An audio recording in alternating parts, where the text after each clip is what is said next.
all of you for taking the time to do this. I'm going to have to go and get some lunch and recuperate after this marathon session, but I do appreciate all of your questions, input, and feedback. Let's move on to the final question from Zeiderberg, who writes, "Hey James, huge fan of your website, been subscribed to your site for well over a year now.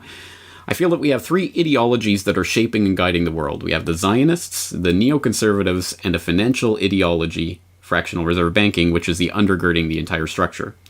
Two of these seem to be nationalist ideologies, while the financial institutions reach are global. Are these all one and the same, or will the banking institutions latch onto any nation that can carry them further to a world currency and government?" Okay, this is this is such a huge question, but such an important one.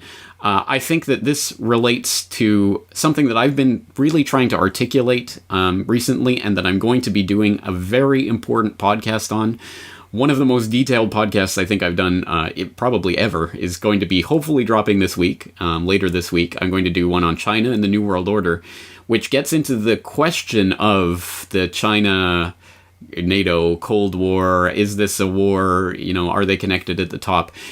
My take on this, the way that I'm trying to describe it these days, and maybe, I don't know, you can tell me if it's a good way of describing it, but I think it's 2D chess versus 3D chess. So people might have seen Star Trek with the 3D chessboard where pieces can move up and down as well as left and right. I think what we're looking at is the chessboard two-dimensionally, and we see the nation-state system, the global map there, and we see like a Risk game, putting pieces here and there, and this nation-state trying to, get the resources of this area of the board, etc. And that 2D game that's going on is very real, and it's really taking place, and there are real people in that system, invested in that system, working towards the continuance of that system, the continuation of that system, and who really are fighting for one or another side in this sort of nation-state game.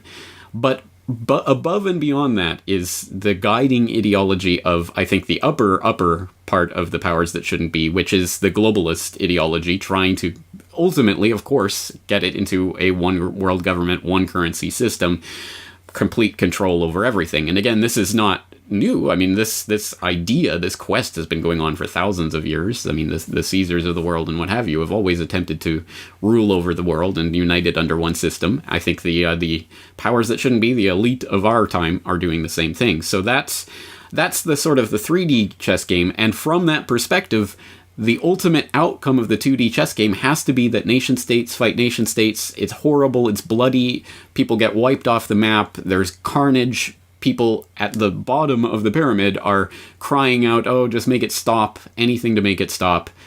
Global government descends as the answer, the solution from on high. This is, I think, the real strategy of what's going on here. So yes, there are various sort of nationalist-led ideologies. You point out the Zionists, the neocons. I think actually they're pretty much the same thing. But there are other nationalist ideologies. There are other 2D game kind of ideologies that play off against each other. But at the end of the day, I think it's the 3D chess game that's more important, because it's ultimately steering us, no matter which side of that 2D chess game that we go for, it's steering us towards the ultimate end goal of global governance. Global governance is the new warm and fuzzy phrase they want to shove down our throats. So it's a very complicated system. As I say, I'm going to be putting out a China and the New World Order podcast that's exceptionally important. I hope people get it and spread it to the four winds. It contains some important information about the way that the Chinese elite connect up with the Anglo-American establishment elite identified by Carol Quigley, and how all of this functions at that upper level to puppeteer the 2D game that's taking place. Again, that doesn't mean that the 2D game isn't taking place. It certainly is, and it certainly could result in actual military confrontation or economic confrontation or cyber warfare confrontation, and that confrontation is real and really happening, but at the same time it's being directed for a purpose. So a lot more to say on that. I hope you'll stay tuned for that podcast. Once again, thank you to everyone on Reddit who's submitted